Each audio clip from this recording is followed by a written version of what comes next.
Welcome to Boat's Memory Method. My name is Sira Boats, and during this month of November, we are bringing you a mini-series on quality of life for our family dementia caregivers. And today we want to highlight the physical construct and why physical well-being is so important. And I have with me today Monica.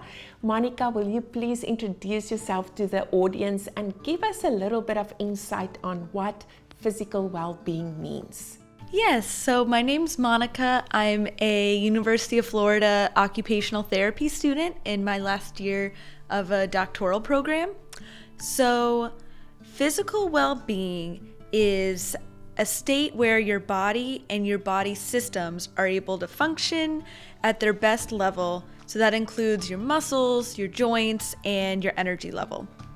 So it's what allows you to partake in all the activities that you want to do. Yeah, that's right. So that's important for each of us, the ability to maintain that system so we can serve others well. And tell me a little bit, why are we focusing on physical well-being for our caregivers, and why should they be aware of this concept of physical well-being? Yeah, so there is so much research that supports the positive effects of physical exercise on our physical health and our mental health. And it can really be a double-edged sword. If we're not physically well, it's going to be much more difficult to exercise.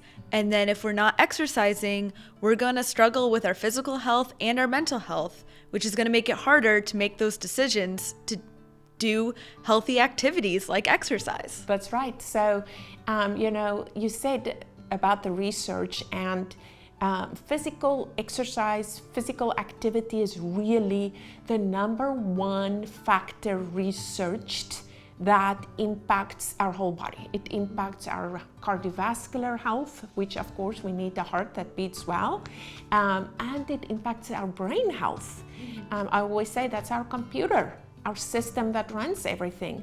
But I think more so for our family dementia caregivers, I think that this may be a concept that kind of startle us when we have to think about building exercise into our day on top of everything else. I think for a normal person that is challenging.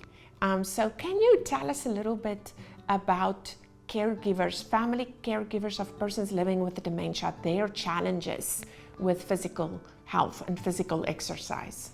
Yes, and I like how you mentioned that it's difficult for all of us sometimes to fit in that physical health, because it's something that anyone, or I think a lot of people, kind of forget about.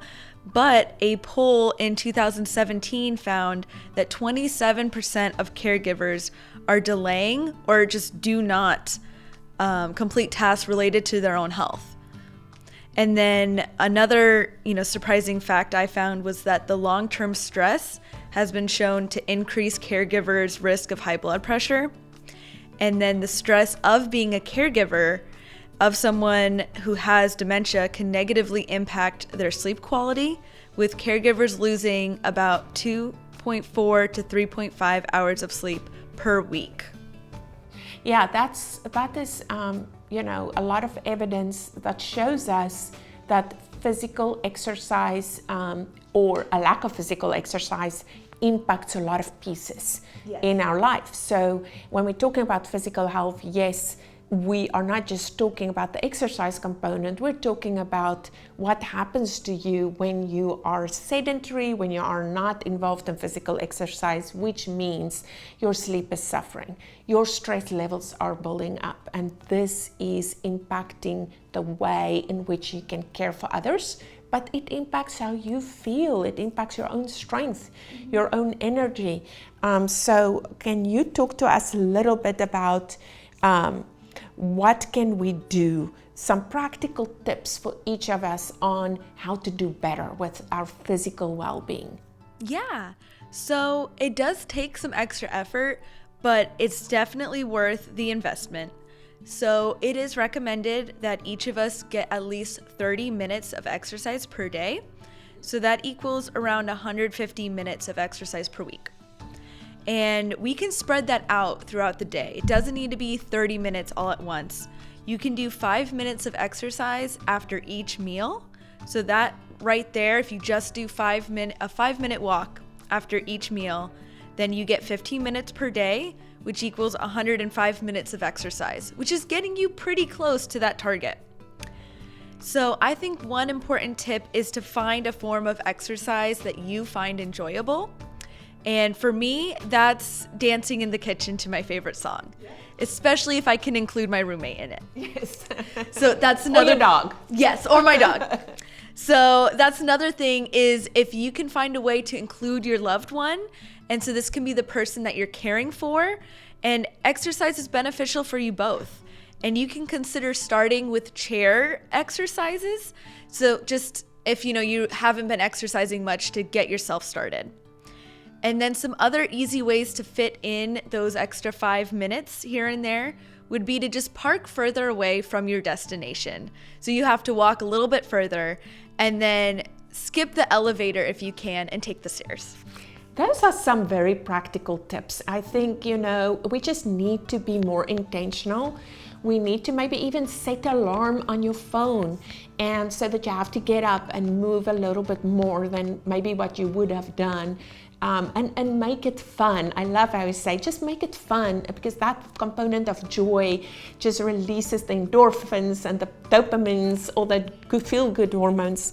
Thank you so much, Monica. That was great tips. I hope we are inspiring our audience. Like I said, we're doing a mini series on quality of life for our family caregivers of a person living with dementia, celebrating your wellness. So please follow along. We have several different little video segments on physical well-being, safety, self-expression, psychological well-being, and also how to maintain your social network and how all of that impacts your quality of life. Also, go to our website, boatesmemorymethod.com. That's BOTES. Sign up for our monthly newsletter. You can also join us for our free Dementia Roundtable, which is designed to support you, the caregiver, and also follow along on our other social media platforms, Facebook and Instagram. Thank you for joining us.